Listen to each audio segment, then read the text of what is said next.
Selamat pagi Pagi anak-anak. anak-anak.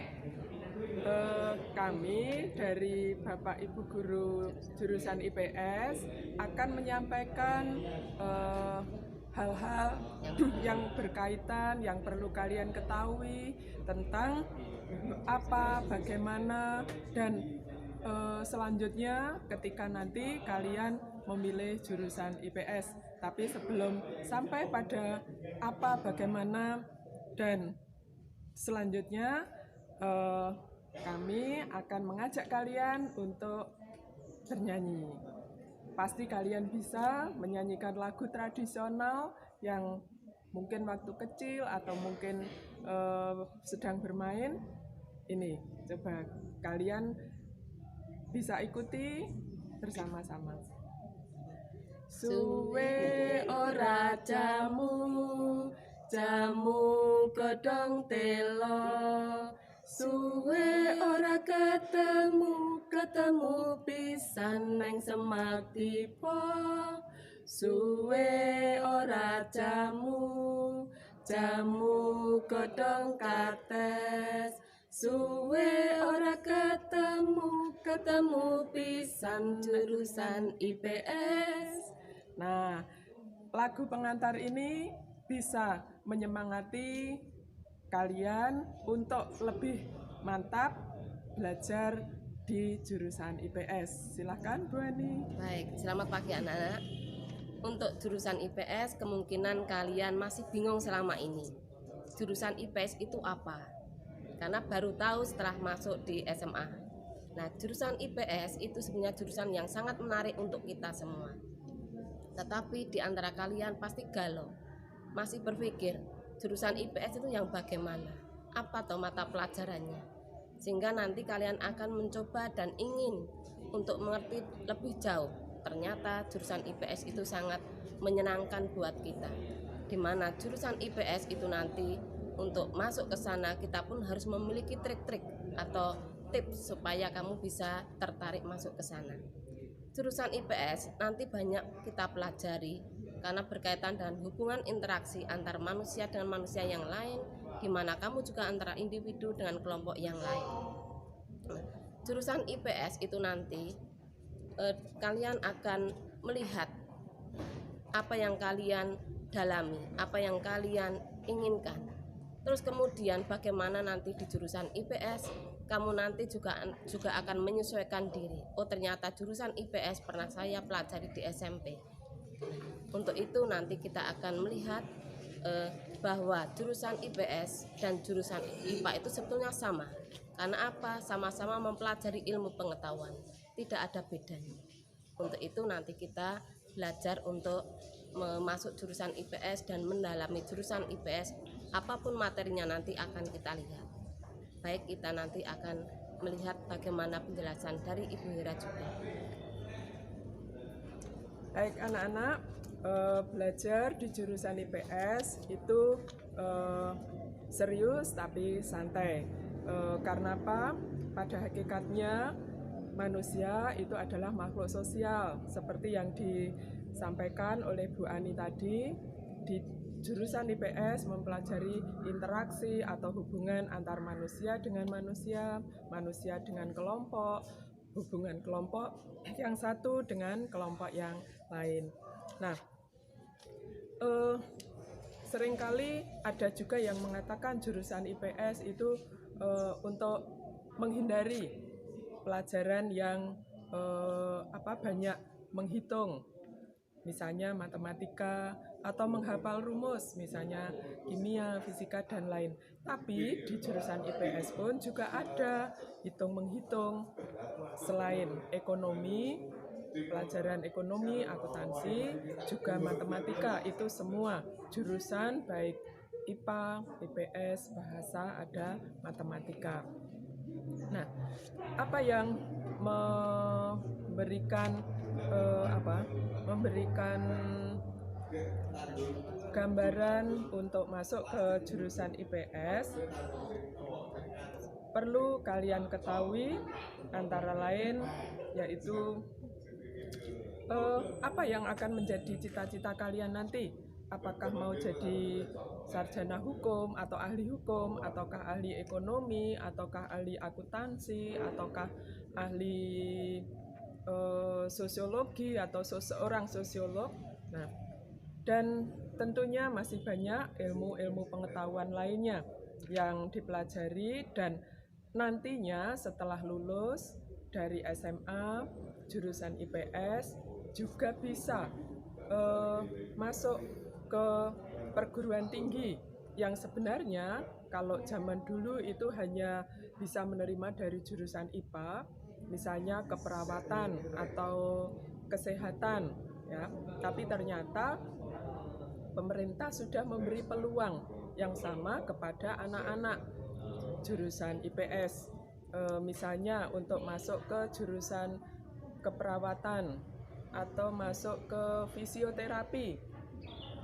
Ada beberapa perguruan tinggi baik negeri maupun swasta yang memberikan peluang sama kepada anak-anak jurusan IPS. Jadi jangan takut, jangan khawatir untuk memilih jurusan IPS yang nantinya bisa nggak ya saya kerja di rumah sakit atau kerja di bidang kesehatan.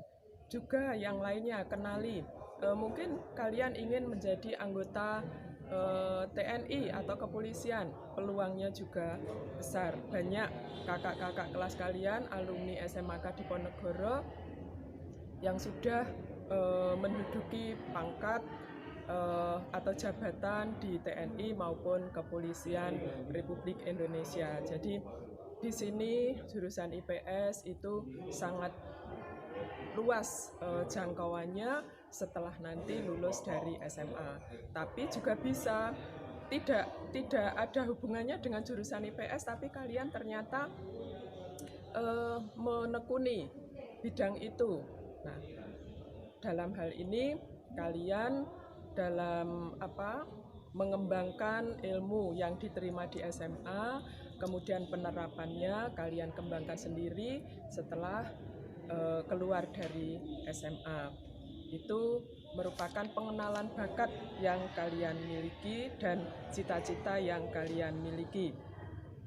Kemudian ketika memilih jurusan IPS, tentu saja kalian tidak bisa menentukan sendiri, tapi bisa konsultasi dengan orang tua kalau di rumah atau keluarga, ataupun kalau di sekolah dengan Bapak Ibu Guru BK. Apakah saya untuk masuk ke jurusan ini mampu nggak sesuai dengan nilai prestasi yang saya miliki? Atau mungkin kalian ingin memaksakan diri tapi orang tua tidak menghendaki, orang tua menghendaki jurusan IPA. Kalian bisa konsultasi dengan Bapak Ibu Guru BK di sekolah, sehingga dalam hal ini antara kalian orang tua dan guru BK bisa saling sharing tentang apa, bagaimana, dan selanjutnya ketika memilih jurusan IPS. Selamat pagi teman-teman semua. Perkenalkan, saya Pak Yuda, pengajar guru kimia di SMAK Diponegoro, Blitar, mewakili jurusan IPA yang ada di sekolah kita yang tercinta ini. Di IPA terdiri dari 3 mata pelajaran peminatan khusus hanya di IPA, yaitu kimia, fisika, dan biologi. Ketiga lab ini berdampingan, tujuannya supaya bisa saling mengisi karena ketiga mata pelajaran ini akan selalu berhubungan.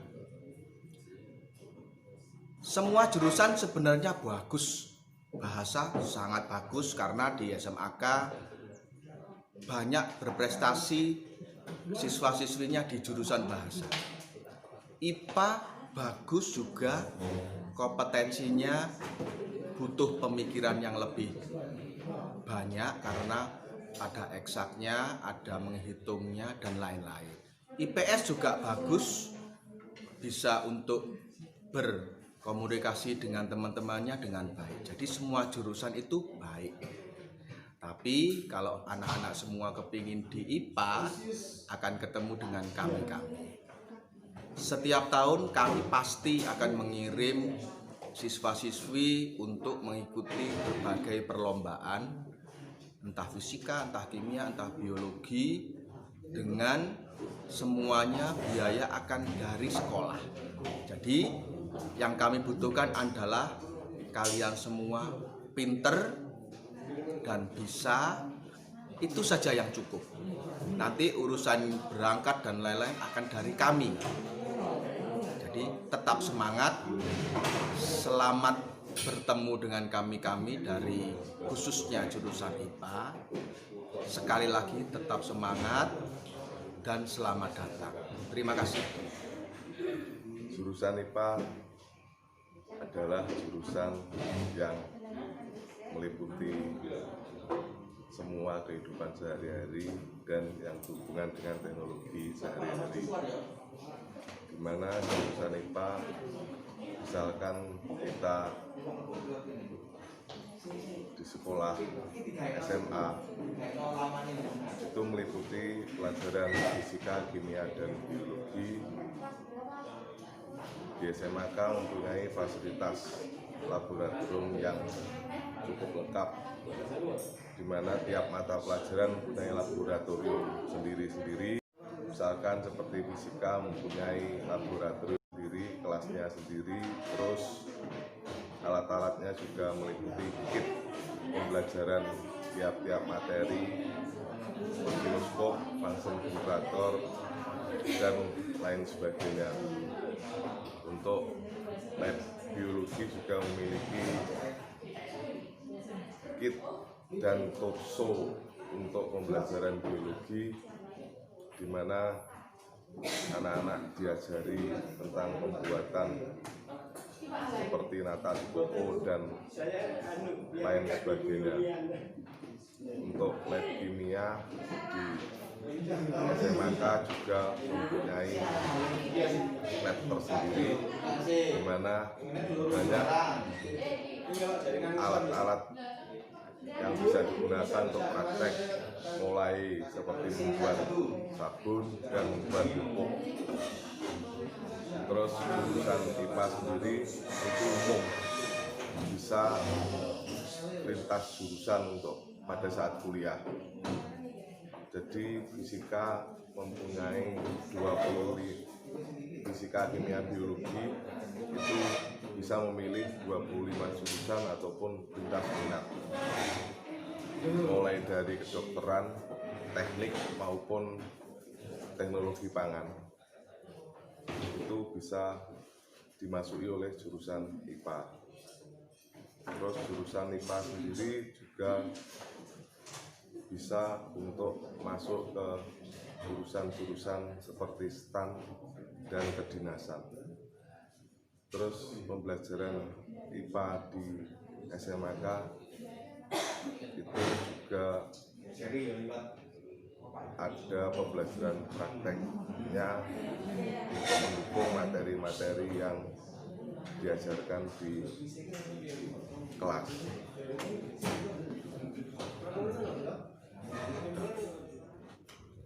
Hello, good morning everybody. Nice to meet you.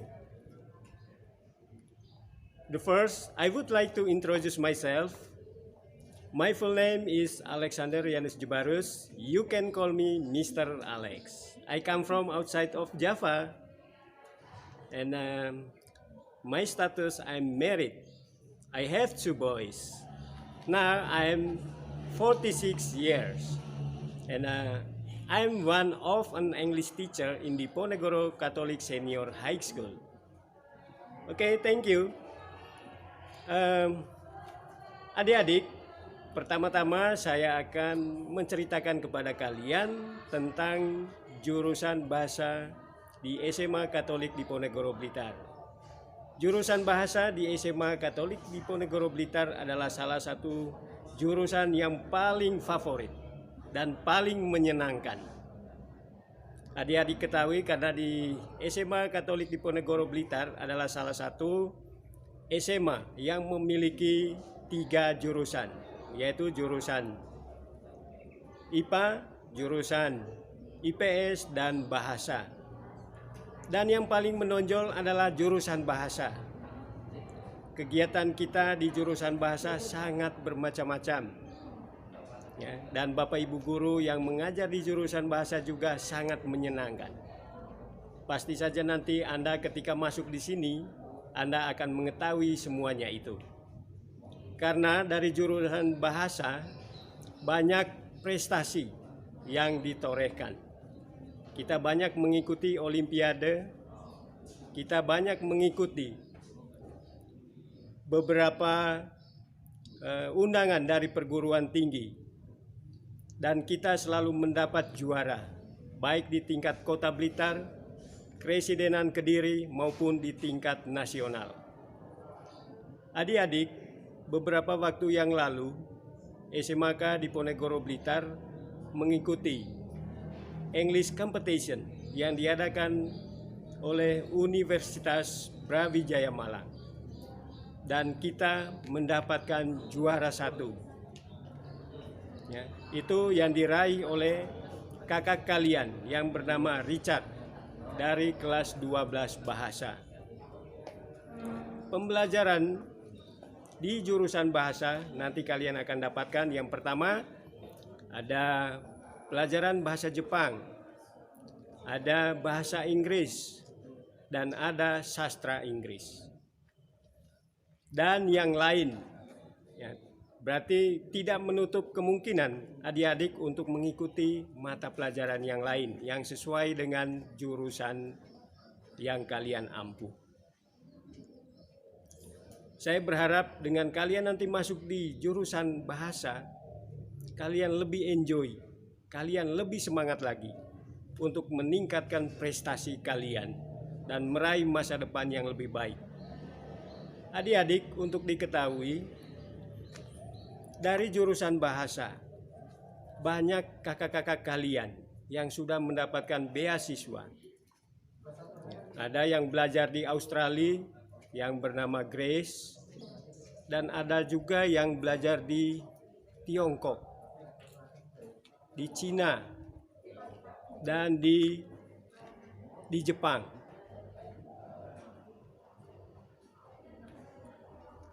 Adik-adik, saya berharap nanti kalian juga mengikuti jejak-jejak dari kakak-kakak kalian, ya, sehingga jurusan bahasa yang ada di SMA Katolik Diponegoro Blitar ini tetap eksis dan tetap menghasilkan anak-anak yang lebih tangguh, lebih berprestasi.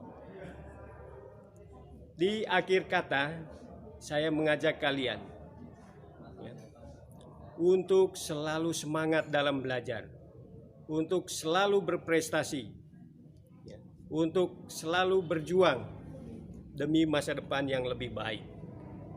And I always invite you to join in English or in language department. What do you think about English? I think English is fun. I think English is very important. So, I invite you, combine with me in language department. I think enough. See you and thank you. じゃあ皆さん、こんにちは。お元気ですか？元気ですね。私も元気です。Halo, selamat siang. Bagaimana kabarnya? Sehat ya? Saya pun juga sehat. Hari ini saya akan perkenalkan diri dalam bahasa asing ya. Coba diperhatikan baik-baik. Jika salah, jangan ditertawakan. Anatomo shimasu, yoroshiku onegai shimasu. Kira-kira yang saya ucapkan itu menggunakan bahasa apa ya? Oh ya, bahasa Korea. Oh, bukan ya? Oh, ada yang bisa. Ini menggunakan bahasa Jepang. Hari ini saya akan sedikit bercerita tentang kelas jurusan bahasa. Kenapa saya menggunakan bahasa Jepang? Karena saya salah satu pengajar di kelas bahasa yang mengajarkan bahasa Jepang. dan itu menjadi mata pelajaran ciri khas. Mata pelajaran ciri khasnya ada bahasa dan sastra Jepang, terus ada antropologi, dan ada sastra Indonesia. Dan di sini saya dipercaya untuk mata pelajaran bahasa Jepang. Apakah kalian pernah diperkenalkan dengan kelas jurusan bahasa waktu di SMP? Tentunya pernah ya. Kelas bahasa bukan berarti itu kelas yang termasuk tidak diminati. Buktinya apa? Di SMAK sendiri setiap tahunnya kelas bahasa itu selalu penuh meskipun yang diambil hanya satu kelas. Jadi siswanya di dalam kelas itu selalu penuh gitu. Jangan dikira kalau kelas bahasa itu kelas buangan. Apa toh kelas bahasa itu? Kelas bahasa bukan kelas buangan, bukan kelas yang selalu dikucilkan seperti jurusan-jurusan yang lain, bukan. Justru di sini kelas bahasa itu punya sesuatu kekuatan. Dan kekuatan itu diikuti dengan perasaan, dengan hati. Jika tidak ada di sana, istilahnya tidak ada chemistry. Nah, seperti itu. Kalau tidak ada chemistry, makanya di kelas itu tidak akan muncul sesuatu yang menjadi kelebihannya. Karena kelebihan itu, siswa di kelas bahasa akhirnya muncul siswa-siswa yang berprestasi seperti itu. Dan itu sudah kami buktikan mulai dari tahun berapa ya? Kira-kira mulai dari tahun 2005 saya sudah mulai mendampingi untuk kegiatan lomba-lomba, dan sampai akhirnya lomba-lomba itu di tingkat nasional. Jadi yang berprestasi tidak hanya mata pelajaran yang khusus bahasa Inggris atau bahasa Jepang, tidak, tapi yang lainnya seperti itu. Jika kalian berminat, kalian punya talenta di seni, terus kalian yang talentanya misalnya menyanyi atau yang lain-lain, istilahnya seni sama menyanyi itu sama ya, hanya ini yang menjadi utama, yang umumnya seni. Silahkan bergabung bersama kami di kelas bahasa. Dan jangan dikira kalau di kelas bahasa nanti kalian akan kesulitan untuk mencari pekerjaan. Karena apa? Saat ini yang diperlukan utama adalah bahasa. Bahasa apa? Di sana nanti ada public speakingnya, macam-macam. Dan public speaking mungkin tidak diajarkan di sini, tapi kalian bisa mempelajarinya di luar sini. Caranya bagaimana? Melalui internet atau apapun, media apapun silahkan. Itu untuk public speakingnya. Tapi kalau untuk dunia kerja, bahasa terutama bahasa Inggris itu yang harus diutamakan. Jadi kalau kalian sudah mempunyai pegangan bahasa Inggris, kalian mau masuk dunia kerja manapun itu oke, dan akan selalu diprioritaskan. Apalagi punya bahasa asing lainnya. Kalau kalian menyukai bahasa Korea, silahkan. Itu diperdalam. Caranya bagaimana? Nonton film Korea, mendengarkan musik-musik yang menggunakan bahasa Korea. Bahasa Jepang pun juga sama seperti itu. Jadi nonton anime, membaca buku yang sederhana-sederhana, entah satu kalimat, dua kalimat, oke, tidak masalah. Gitu ya. Itu perkenalan sedikit dari saya tentang jurusan bahasa. Dan jika enggak nai no de, kore de owarimasu. Arigatou gozaimasu.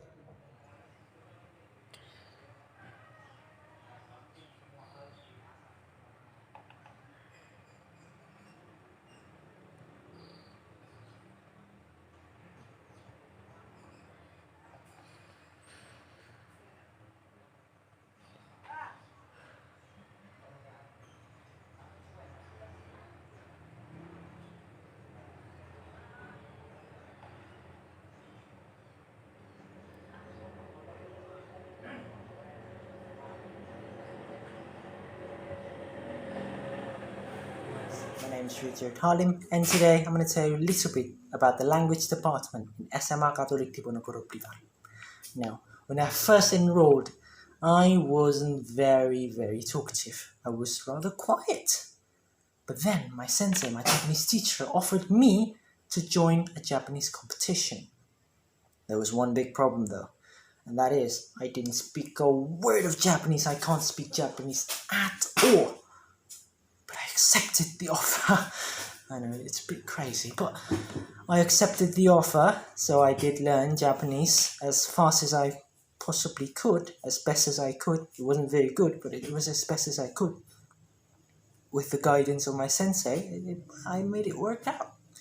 But then the competition day comes, of course. It was a lot of very talented people in that competition. And so, because it was my first, I wasn't very experienced, I lost. But that really brought to me something that I couldn't really be here without that.